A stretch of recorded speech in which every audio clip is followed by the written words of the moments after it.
right.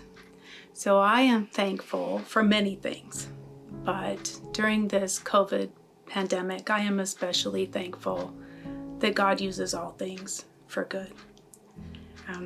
Alan and I love to spend time outside when the weather's good, and we also love to watch football.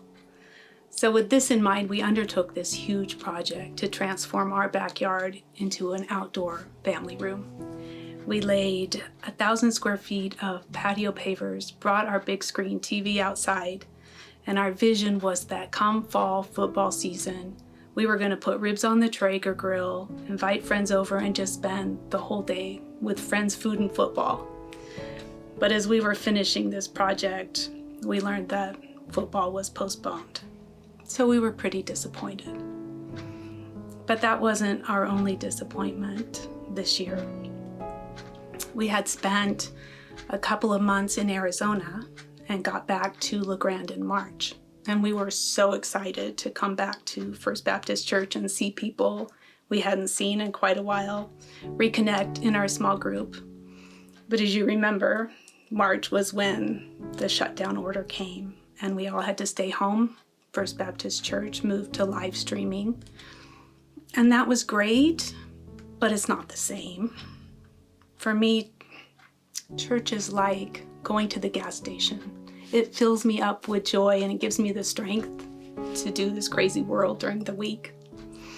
But like everyone, we stayed home, did the 30, 60, 90 days to slow the spread.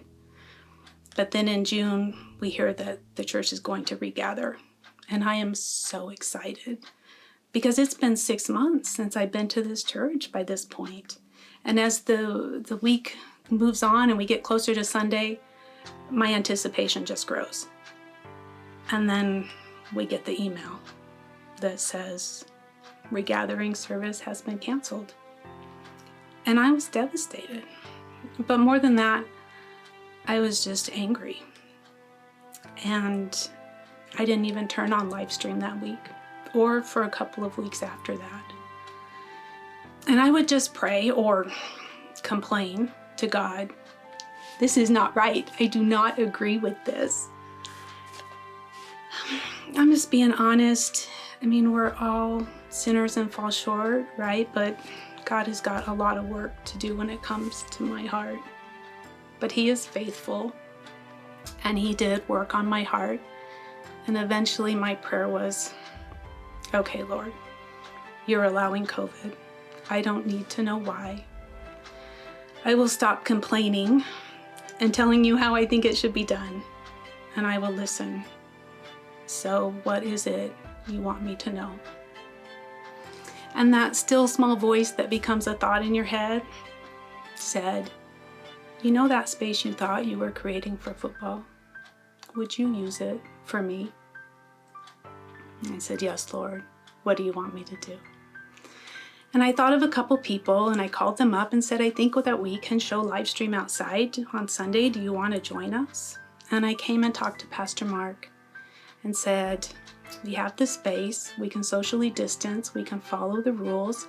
I know you're looking for ways to creatively regather. Can you use us?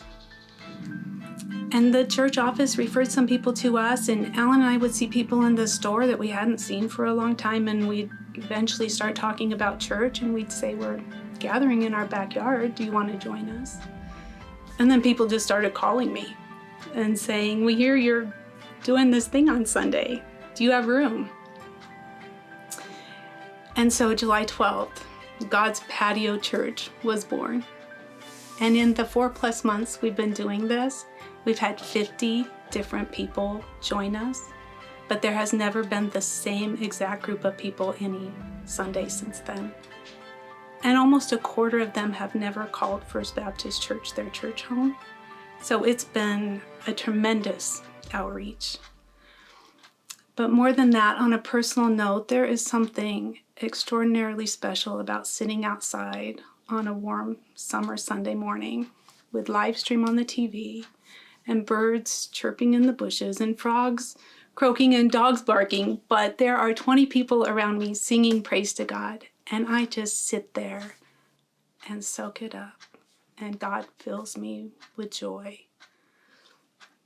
So if I could be an encouragement to others, I know that during COVID there have been a lot of disappointments. These examples are minor. We've had others. I know plans have had to be changed. People you love you can't see. But God knows. He sees. And He can take your disappointment and He can use it, because in my life, He has taken my disappointment and He has created something that has blessed me. And for that, I am extremely grateful.